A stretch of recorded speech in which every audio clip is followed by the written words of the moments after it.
We're here at Raven's Wish Gallery with some great ideas for the upcoming Valentine's holiday. Events going on this week include continuing opportunities for outdoor ice skating at Traxler Park.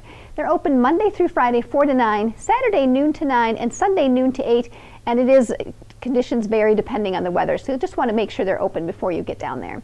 Crafting Excellence, the Pauling Pottery and Picard China exhibit opens on February 1st and runs through May 31st at the Helen Jeffries Wood Museum Center.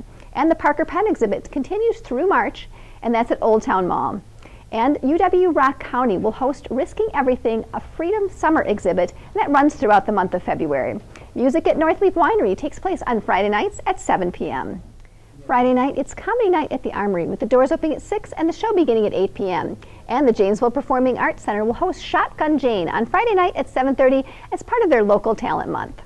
Biff in Janesville will have a pre-screening event Friday and Saturday at the Ramada Janesville. And on Saturday, Earth Song Books and Gifts features their Wellness Day from 10 to 4. On Saturday, Cargill United Methodist Church will host the Chuck Crane Concert at 6:30 p.m.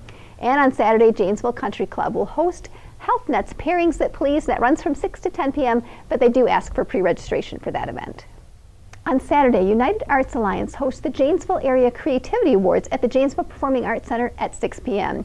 And on Sunday, there'll be a pre-game 5K at 11 o'clock at Quaker Steak and Lube. On Thursday, Diversity Action Team will host a program, Becoming Allies in the Fight for Racial Justice. It takes place at Community Action in Beloit from 6:30 to 8 p.m. And on Thursday, the Rock River Valley Carvers will have a presentation at the Janesville Senior Center at 7:30, and that's a free event. If you want more information on these and other events, just visit the events section of our website.